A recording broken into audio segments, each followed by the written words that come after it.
कंदकोट में सक्खर के सीनियर सहाफ़ी जान मोहम्मद मेहर के कत्ल के खिलाफ और कातिलों की गिरफ्तारी के लिए नेशनल प्रेस क्लब की जानिब से एहतजाजी मुजाहिरा। तफसीलात के मुताबिक नेशनल प्रेस क्लब के सहाफ़ियों की जानिब से सक्खर के सीनियर सहाफ़ी जान मोहम्मद मेहर के बेईमाना कत्ल के खिलाफ और कातिलों की गिरफ्तारी के लिए एहतजाजी मुजाहिरा किया गया।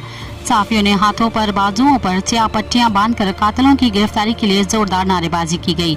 मुजाहिरे की क़यादत नेशनल प्रेस क्लब के सदर समाजी रहनुमा शेर मोहम्मद बाशकानी, नादिर अली शेख, अब्दुल फ़हीम चाचड़, दीदार अली समो, जमालुद्दीन चाचड़, नज़ीर अहमद सुमरो, गुलाम नबी सब्ज़ोई, जुल्फ़िकार सुमरो, शहजादो मलक और दीगर ने की। उन्होंने मीडिया को बताते हुए कहा कि जान मोहम्मद मेहर सिंध के मजलूमों का आवाज़ था, जिन्हें बीच शहर में दहशतगर्दों ने बेदर्दी से शहीद करके मजलूम अवाम की आवाज़ को दबाने की कोशिश की गई है। जान मोहम्मद मेहर के बेईमाना कत्ल की जितनी भी मजम्मत की जाए कम है।